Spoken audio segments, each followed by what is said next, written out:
Hello everyone, welcome back to my channel. Please don't be jealous, daddy का next episode लेकर आई हूँ। Please channel को subscribe करना, लाइक करना एंड कमेंट करके बताना ये एफएफ कैसा लग रहा है आप सबको।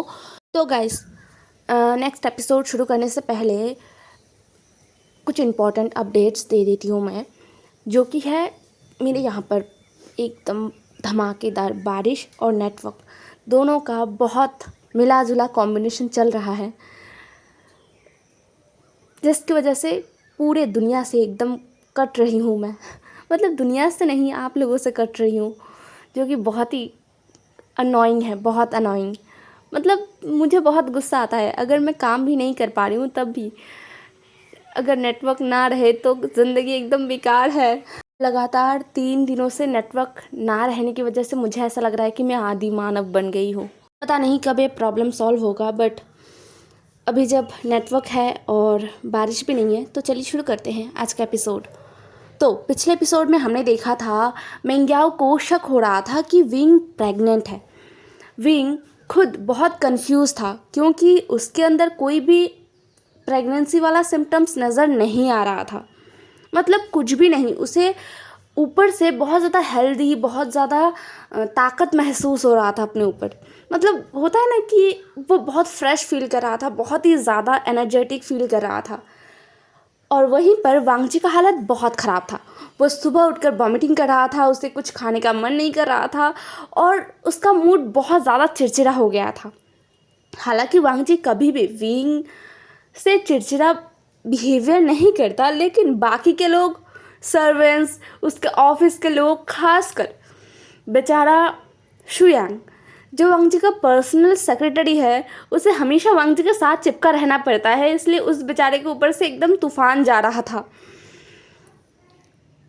ये सब देखकर विंग को कहीं से ये नहीं लग रहा था कि वो प्रेग्नेंट है, लेकिन मिंग्याओ की बात को सुनकर वो बहुत ही हैरान हो गया क्योंकि उसे पता नहीं था इस बारे में। मिंग्याओ ने उसे जब समझाया तब विंग ने इस बारे में इंटरनेट पे सर्च किया तो उसे पता चला कि ये सच है। ये 100 में एक ओमेगा को ही ऐसा सिम्टम्स दिखाई देता है कि उसके सारे क्रेविंग्स, उसके सारे टैंट्रम्स, मतलब एक प्रेग्नेंट ओमेगा का सारा कुछ टैंट्रम, क्रेविंग्स, मूड स्विंग्स, सब कुछ उसके अल्फ़ा को होता है। ये बहुत रेयर है, इसलिए विंग ने इस बारे में कभी सोचा नहीं या फिर सुना भी नहीं है।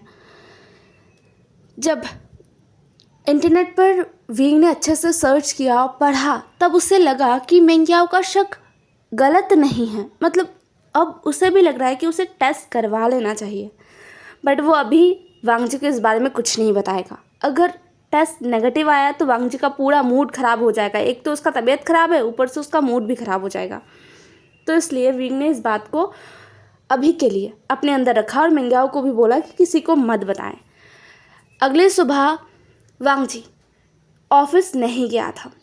लगातार 2 दिनों से वो ऑफिस नहीं जा रहा था। हालांकि उसका काम वो घर से कर रहा था। अब जो भी हो, उसे अपना काम करना होगा, जितना हो सके उतना। वांगजी कभी भी काम को लेकर कॉम्प्रोमाइज़ करना या फिर काम को साइड करना पसंद नहीं करता है, इसलिए वो काम घर पर रह के करता है। विंग वांगजी से कह के हॉस्पिटल चला जाता है रिपोर्ट्स लेने वांगजी के।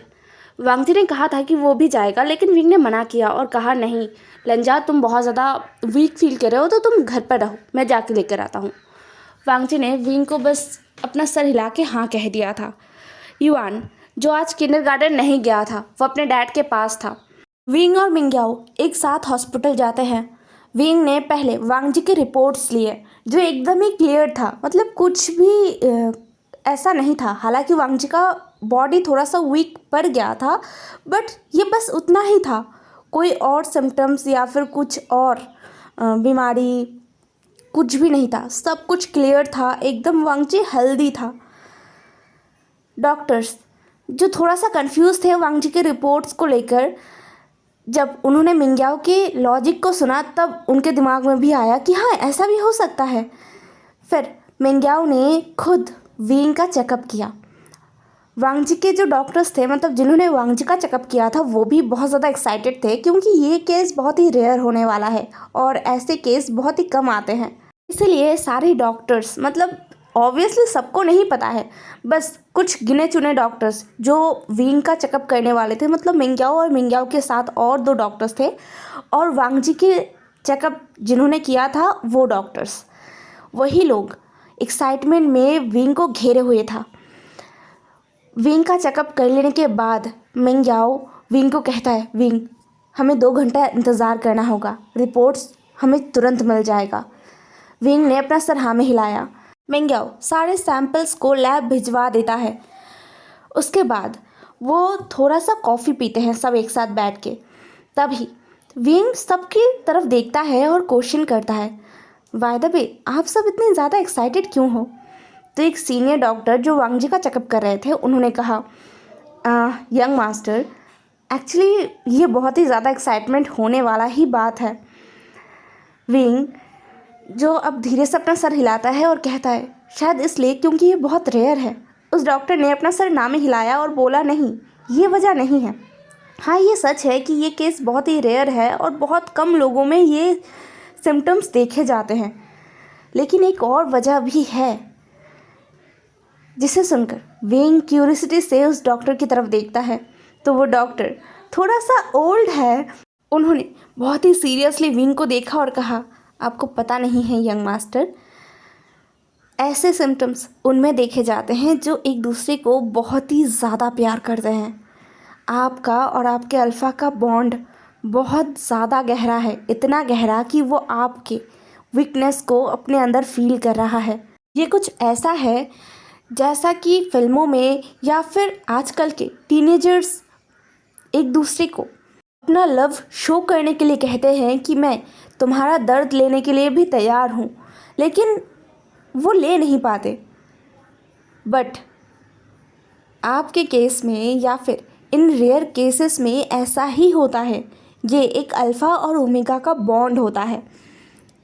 आप दोनों एक दूसरे के साथ उस दिन ही जुड़ गए थे जिस दिन आप दोनों ने एक दूसरे को मार्क किया था, और वो मार्क इतना ज़्यादा गहरा था और इतना ज़्यादा गहराई से आप दोनों जुड़े हैं कि अब वांग जी आपके दर्द को महसूस कर रहे हैं, वो आपसे आपके दर्द को ले रहे हैं।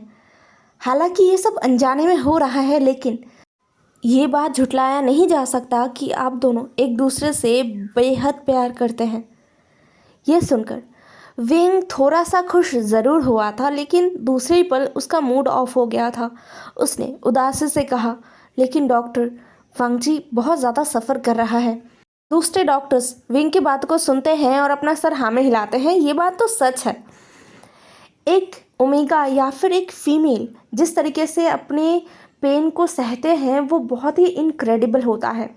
चाहे वो कोई भी दर्द हो, चाहे वो बर्थ पेन हो या फिर पूरे बर्थ प्रोसेस का जो 9 मंथ है उसका जर्नी हो, ये सब कुछ ओमेगास बहुत ही ग्रेसफुली हैंडल कर लेते हैं, अपने पेन को शो नहीं करते ज़्यादातर। लेकिन अल्फ़ा या फिर एक मेल उस दर्द को सहन नहीं कर सकता। अल्फ़ा या मेल के लिए एक ओमेगा या एक फीमेल के पेन को बेयर करना बहुत मुश्किल का काम होता है, बहुत मुश्किल।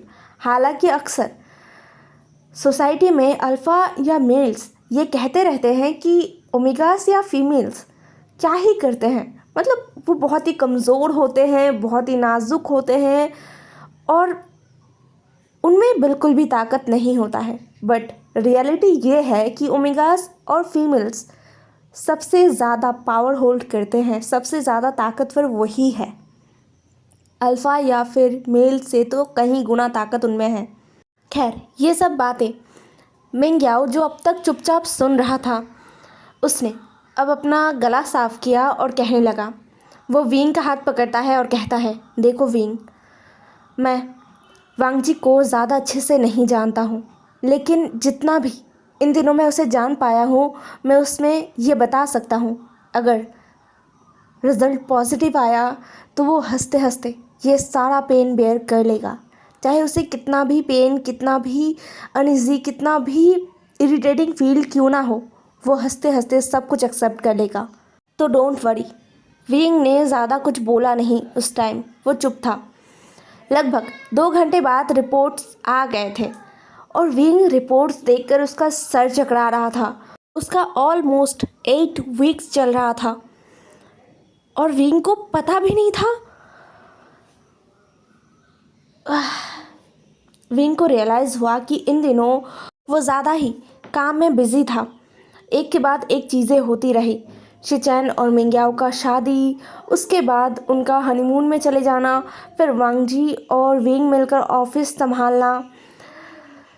विंग का प्रेशर लोड बहुत ज़्यादा हो गया है काम का, क्योंकि वो अभी लैंड कॉरपोरेशन से बैक टू बैक जो प्रोजेक्ट उसके कंपनी को मिल रहा था, विंग उन सारे प्रोजेक्ट पर काम कर रहा था। हालांकि उसके पीछे बहुत बड़ा टीम आ चुका था, जिनमें कुछ चाइनीज़ है और कुछ जापानीज़ लोग आए हैं जापान से। वो सब विंग के अंदर काम कर रहे हैं और वो बहुत ज़्यादा टैलेंटेड है, जिससे विंग का वर्कलोड थोड़ा सा कम ज़रूर हुआ है, लेकिन उतना भी नहीं। इन दिनों वो युआन को भी ज़्यादा टाइम नहीं दे पा रहा था। तो भला वो अपनी बॉडी पर कैसे ध्यान देता? अगर वो अपनी बॉडी पर ध्यान देता तो शायद उसे ये बात पहले ही पता चल जाता। खैर, ज़्यादा देर नहीं हुआ है और रिपोर्ट एकदम क्लियर्ड है, साथ में बहुत अच्छा भी आया है। बेबी एकदम ठीक है। बेबी या फिर बेबीज़। विंग अच्छे से रिपोर्ट्स को देखता है और उसे ना बहुत ज़्यादा एम्बैरेसिंग फील होता है, क्योंकि वहाँ पर सभी विंग को कॉन्ग्रेचुलेट कर रहे थे। मतलब ये पहली बार है जब उसे ऐसे कॉन्ग्रेचुलेट किया जा रहा था। युआन के वक्त हर किसी ने बस उसे अजीब नज़रों से देखा था, बहुत ही अजीब नज़रों से। जब वो जापान गया था तब 2 इंसान ऐसे थे जिन्होंने विंग को बहुत ही कैजुअली ट्रीट किया था। उनमें से एक आंट मैरी थी और दूसरा उसके ऑफिस का बॉस मिस्टर सातो थे। यहाँ तक कि विंग के जो कलीग्स थे वो भी विंग को बहुत ही अजीब नज़रों से देखते थे। पर धीरे धीरे सब कुछ ठीक होता गया जब विंग उनसे घुलने मिलने लगा और विंग जब अपने काम को दिखाने लगा तब। उससे पहले सभी विंग को बहुत ही अजीब नज़रों से देखते थे, तो कॉन्ग्रेचुलेट करना तो बहुत ही अजीब होता और इतनी खुशी से। इसलिए विंग को बहुत एम्बैरेसिंग लग रहा था, साथ में उसे खुशी भी महसूस हो रहा था। उसने इस बारे में कुछ प्लान नहीं किया था। उनके बेबीज़ बहुत ही अनप्लान्ड आ जाते हैं, ये सोचकर ही विंग को बहुत हंसी आया। युआन का भी तो कोई प्लानिंग नहीं था ना, और ना ही इन बेबीज़ का, बट जो आए हैं विंग उन्हें दिल से अपनाएगा, दिल से प्यार करेगा। युआन को जैसे बहुत ही लाड प्यार से विंग ने बड़ा किया है, इन दोनों को भी विंग उतना ही प्यार देगा। और युआन को सच में अब अपना धौंस जमाने के लिए लोग मिलने वाले हैं। ये सोचकर विंग को बहुत हंसी आया। विंग अपनी हंसी को रोकता है और फिर वो अपना कार्ड निकालता है और वहाँ पर एक स्टाफ को देते हुए कहता है, प्लीज़ आज मेरी तरफ से सबको लंच ट्रीट है। यह सुनकर सभी बहुत ही ज़्यादा एक्साइटेड हो गया था। फिर सबके लिए लंच ऑर्डर किया गया था, हालांकि पूरे हॉस्पिटल के लिए नहीं, बस जो लोग जानते हैं उनके लिए।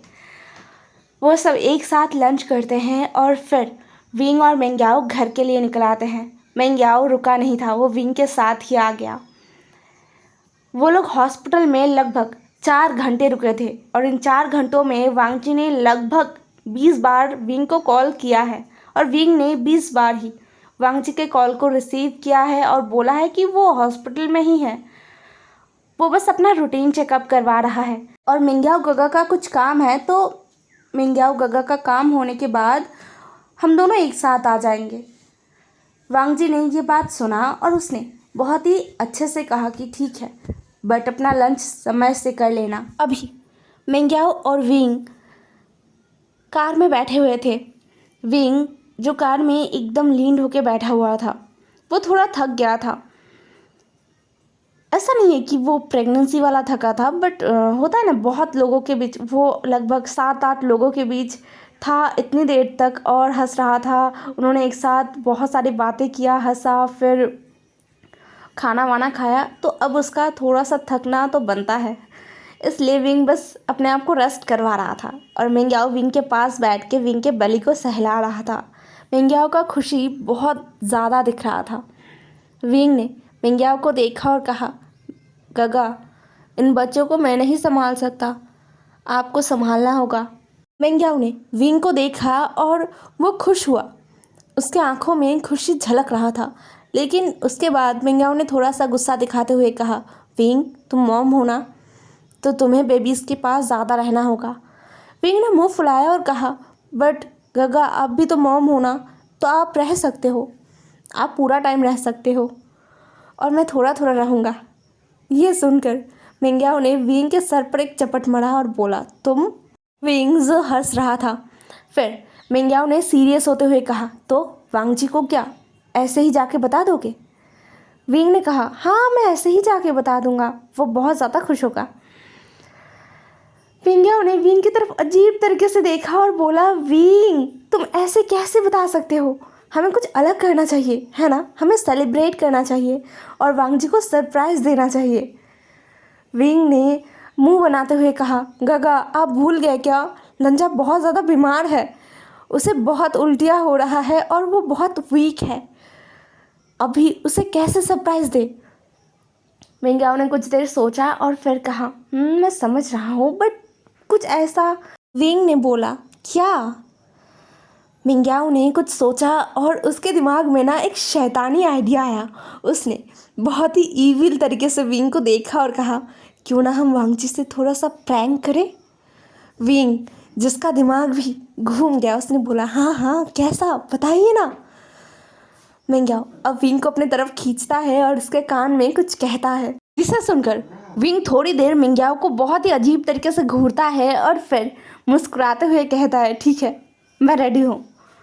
मेंग्याओ ने विंग को ऊपर से नीचे तक देखा और बोला, तुम कुछ ज़्यादा ही एक्साइटेड हो गए। विंग ने कहा, क्योंकि मैंने ऐसा कुछ पहले नहीं किया गगा, मुझे देखना है। वांग जी जो अपने रूम में लेटा हुआ था, सब कुछ से बेखबर बेचारा अभी अभी फिर से वॉमिट करके आया है। उसका दिमाग बहुत ही फिरा हुआ है, उसे क्यों ऐसा हो रहा है? उसके रिपोर्ट्स क्या वो बहुत ही बुरे आए हैं? क्या उसे बहुत बुरा वाला बीमारी आ गया है कोई? क्या वो बहुत ज़्यादा बीमार है? क्या वो मरने वाला है? लेकिन उसे अभी मरना नहीं है, उसे कितना कुछ करना है अपनी लाइफ में, उसे अपने फैमिली को और ग्रो करना है। खैर ये सब वांग जी अपने मन में सोच रहा था। उसके सीने के ऊपर युआन बैठा हुआ था और वो गौर से अपने डैड को देख रहा था। फिर युआन ने मुंह फुलाते हुए कहा, डैडी आपको क्या हुआ है? आप युआन के साथ अब खेलने भी नहीं जा पाओगे, है ना? अब बहुत ज़्यादा बीमार हो। वांग जी ने लाचारी से कहा, हाँ युआन, डैडी बहुत ही ज़्यादा बीमार है, पता नहीं डैडी को क्या हुआ, बट डोंट वरी, कुछ दिनों में डैडी एकदम ठीक हो जाएंगे। ये सुनकर युआन ने अपना सर नीचे झुकाया और एकदम वांग जी के फोरहेड के साथ खुद का फोरहेड टच किया। फिर बच्चों की तरह बहुत प्यार से वांग जी के गाल को सहलाते हुए कहा, डैडी प्लीज़ जल्दी से ठीक हो जाइए, जल्दी से, और आप अपना सारा पेन युआन को दे दीजिए, क्योंकि युआन को बिल्कुल पसंद नहीं है उसके डैडी को बिल्कुल भी पेन हो। युआन के प्यारी प्यारी बातों को सुनकर वांग जी बहुत इमोशनल हो गया। उसने कहा, वो युआन तुम मेरे ही बेटे हो, तुम कितने ज़्यादा अडोरेबल हो। ये कह के वांग जी युआन के दोनों गालों पर किस कर रहा था। फिर युआन ने अचानक ही एक अजीब सा मुस्कुराहट दिया और कहा, हाँ अगर आपके सारे पेन मेरे अंदर आ जाएंगे तो मम्मा मुझे बहुत ज़्यादा प्यार करेंगे। युआन की बात को सुनकर वांग जी रुक गया। वो युआन को बस किसस पर किसस किए ही जा रहा था। अब वो रुक गया और युआन को देखने लगा। फिर वांग जी ने कहा, तुम्हारी मम्मा तुम्हें बहुत ज़्यादा प्यार पहले से ही करते हैं युआन, वो बहुत ज़्यादा प्यार करता है तुमसे। युआन का चेहरा देखने लायक था, जैसे किसी अडल्ट को बहुत बहुत ज़्यादा अप्रिशिएट करने पर उसका सीना चौड़ा हो जाता है और उसका एक अलग ही ग्लो आ जाता है ना चेहरे पर, वैसे ही युआन का आ गया था। वो एकदम स्ट्रेट होकर वांग जी के सीने पर बैठ गया था और उसने उंगलियों से अपने नाक को रब करते हुए कहा, ऑब्वियसली मम्मा मुझसे बहुत ही ज़्यादा प्यार करते हैं, क्योंकि मैं उनका युआन हूँ, मैं उनका बेबी हूँ, इसलिए वो मुझे प्यार करेंगे डैडी। युआन के हाव भाव को देखकर वांग जी ने अपने आंखों को सिकोड़ लिया था। उसे ऐसा महसूस हो रहा था कि युआन उसे बताना चाहता है कि देखो डैडी, मम्मा मुझसे बहुत ज़्यादा प्यार करते हैं और आपसे बिल्कुल नहीं। इसलिए वांग जी ने थोड़ा सा मॉक करते हुए कहा, बट जो भी कहो युआन, तुम्हारा मम्मा मेरा ओमेगा है और वो इस दुनिया में सबसे ज़्यादा प्यार मुझसे करता है। बट डोंट वरी डियर, क्योंकि तुम सेकंड पोजीशन पे आ जाओगे। युवान ने अजीब तरीके से वांग जी को देखा और बोला, आपको ये गलतफहमी कैसे हुआ डैडी? हाँ, सीरियसली मम्मा मुझसे ज़्यादा प्यार करते हैं। यू नो व्हाट डैडी, आप भूल गए हो, सबसे पहले मम्मा की लाइफ में मैं आया था। युवान की बात को सुनकर वांग जी ने अजीब तरीके से मुस्कुराया और बोला, हाउ फनी, अगर तुम सबसे पहले तुम्हारी मम्मा की लाइफ में आए हो तो मैं क्या घास चरा रहा था? मैं आया था तभी तो तुम आए, मेरे बिना तुम कैसे आते? वांग जी की बात को सुनकर युवान को और कोई जवाब सूझ ही नहीं रहा था। उसने फिर अपने आप को डिफेंड करते हुए कहा, please don't be jealous daddy, मम्मा हम दोनों से प्यार करते हैं। हाँ, बस थोड़ा सा वो मुझसे ज़्यादा करते हैं और थोड़ा सा कम आपसे करते हैं, तो इसका मतलब ये थोड़ी हुआ कि आप बहुत ज़्यादा जेलस फील करने लगो। Don't be jealous. Wang Ji Yuan को एक सेकंड में अपने नीचे पलट देता है और फिर युवान को घूरते हुए अपनी उंगलियों को युवान के पेट के ऊपर रखता है और उसे गुदगुदी देने लगता है। युवान को इतना ज़्यादा गुदगुदी हो रहा था कि वो ज़ोर ज़ोर से हंस रहा था, उसे इतना ज़्यादा टकलिश फील हो रहा था। युवान हंसते हंसते उसके आंखों से आंसू निकल आ रहे थे। उसने कहा, डैडी प्लीज़ नो। वांग जी वो युवान की बात को सुने तब ना, वांग जी तो वांग जी है, वो क्यों युवान की बातों को सुनेगा। हे एवरीवन, आज का एपिसोड यहीं पर ख़त्म होता है। नेक्स्ट एपिसोड में मिलते हैं। ज़रूर बताना आज का एपिसोड कैसा लगा आप सबको, और क्या आप लोग चाहते हो कि मैं इस एफएफ को ख़त्म कर दूं? अगर आप लोग चाहोगे तो बस 1 या 2 एपिसोड में मैं इस एफएफ को ख़त्म कर सकती हूँ। और अगर आप लोगों को पूरा एंडिंग देखना है ना, तो मुझे लगता है आप लोगों को थोड़ा सा इंतज़ार करना होगा, क्योंकि एक तो ये नेटवर्क का प्रॉब्लम हो रहा है, ऊपर से सामने एक छोटा सा ट्रिप भी है, तो डिसीजन आप लोगों पर है। तो बाय बाय, कल मिलते हैं इसका नेक्स्ट एपिसोड लेकर।